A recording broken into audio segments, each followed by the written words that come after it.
আসসালামু আলাইকুম। সবাই কেমন আছেন? মূলত আমি পার্সোনালি আলহামদুলিল্লাহ ভালো আছি। তবে যদি চিন্তা করি বর্তমানের যে সোশ্যাল মিডিয়ার যে ট্রেন্ড, শহীদ ওসমান হাদি বাইকে নিয়ে আর বর্তমানে নাই, এই ট্রেন্ডিং নাই। তো এই বিষয়টা আসলে খুব মর্মাহত একটা বিষয়। যে বিষয়টা বর্তমানে সবার, আমি মনে করি যে এই বিষয়টা অন্তত আমরা যারা অন্য অন্য কাজ করি, বিভিন্ন জায়গায় বিভিন্ন শ্রেণীবিধার মানুষ আছি, অন্তত আমরা যেন আমাদের প্রতিবাদটা অন্তত অনলাইনে করি, অনলাইনে আমাদের প্রতিবাদটা জারি থাকুক। কিন্তু না, বর্তমানে নাই। প্রত্যেকটা পোস্টে রিলস বা এর বাইরে দিয়ে মানুষের যে ইন্টারাকশন, এগুলো খুব কমে যাইতেছে। আর মানুষের আগের মতো ওইভাবে মনে করি হয়তো আস্তে আস্তে হারিয়ে ভাই আমাদের কাছ থেকে দিন দিন হারিয়ে যাইতেছে। আসলে এটা এই জাতির কাছে এর থেকে মানে এটাই বাঙালি জাতির, এটাই মূলত আসলে মূল যে অভ্যাস মনে করি অথবা সংস্কৃতি, এটাই যে জীবনানন্দ দাশের কথা আছেন একটা, যে নক্ষত্র একদিন বিদায় নিতে হয়। দিন শেষ আসলে এমনই যে ওসমান আদি ভাই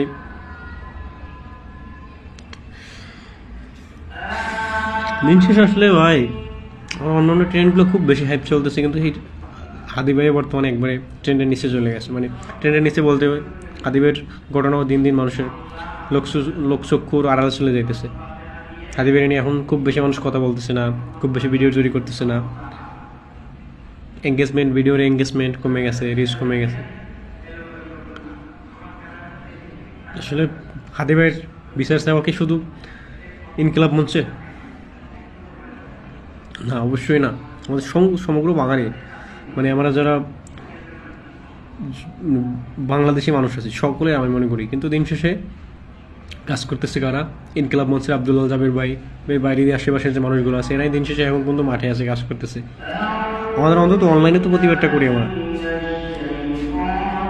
আমি মনে করি এই মুহূর্তে আমার ভিডিও যারা দেখবেন প্রত্যেকের উচিত অন্তত হ্যাশট্যাগ যে ব্যবহারগুলো, হ্যাশট্যাগের কারণে আমি যদি মানে কয়েকদিন আগে জাস্টিস ফর হাদি হ্যাশট্যাগ দিয়ে করছিলাম, তো এই ক্ষেত্রে দেখলাম মানে সোশ্যাল মিডিয়ায় খুব পপুলার একটা, ওই সময় মনে হয় 1.1 মিলিয়ন ছিল, বর্তমানে তারও বেশি, 3.5 মিলিয়ন প্লাস। আসলে আমাদের প্রত্যেক মানে এটা তো অলরেডি 35 লক্ষ পোস্ট হয়ে গেছে। আমাদের আরও প্রতিনিয়ত পোস্ট করা উচিত। আর আজকের কত দিন, আজকে মনে হয় আমিও ভুলে যাইতেছি। কারণ ভুলে যাইতেছি কি জন্য? কিন্তু প্র্যাকটিসিং না, আমরা তো মূলত সোশ্যাল মিডিয়ার অভ্যস্ত। একটা মিডিয়ায় দেখলাম, এরপরে আমরা জানলাম। কর্মব্যস্ততার ভিতরে আমরাও জানি না। নিশ্চয়ই আসলে হাদি বাইরে বলে যায় না, হাদি বাইরে হারাই যাইতে দিন না। হাদি বাইরে একটা কথা আছে যে আমরা যদি গুলিবিদ্ধ অন্তত বিচারটা করেন, তাহলে মানুষের বিচারহীনতা, এই যে বিচারহীনতার একটা বর্তমান সংকট মানে চলতেছে, ট্রেন চলতেছে বিচারহীনতা। বাংলাদেশ হাদি ভাইয়ের মতো মানুষের বিচার হইতেছে না, তার কার কি হবে? ওসমান হাদি ভাই, যাই হোক, খুবই দুঃখজনক একটা ব্যাপার যে বাংলাদেশের এখনও মানুষের মানে বিবেক কবে জাগ্রত হবে, বা বাইরে দিয়ে মানুষের মূল নিরাপত্তাটা কি, বা মানুষের আসলে এটা মূলত আমানতদারি একটা মানুষের যে একটা মুসলিম স্টেটে কী সম্ভব, মানে হত্যার বদলে হত্যা, বা এর বাইরে দিয়ে কি, এগুলো তো আমরা নিজেরা করতেছি না, এগুলো প্রশাসনের মাধ্যমে, মাধ্যমে। যাই হোক, আল্লাহ আমাদের প্রত্যেককে বোঝার তৌফিক দান করুক। আর হাদি ভাইকে আল্লাহ তাআলা জান্নাতুল ফেরদাউসের উচ্চ মাকাম দান করুক। তার পরিবারের প্রতি আল্লাহ তাআলা রহমত বর্ষণ করুক, আর ধৈর্য ধারণ করার তৌফিক দান করুক।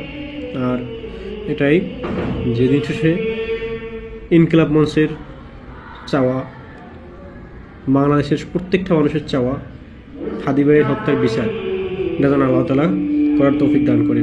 এটাই। তুমি ভালো থাকবেন, হাদি ভাইয়ের বিচারে সচেষ্ট থাকবেন। ফেসবুকে, ইউটিউবে, ইনস্টাগ্রাম, টিকটক, যতগুলো আমার প্ল্যাটফর্ম আছে প্রত্যেকটা জায়গায় আমরা যেন hashtag justice for Hadi, we are Hadi, এই ব্যাপারগুলো, জাস্টিস ফর হাদি ভাই, এই হ্যাশট্যাগুলো যেন ব্যবহার করি। এটাই। আল্লাহ হাফেজ, আসসালামু আলাইকুম।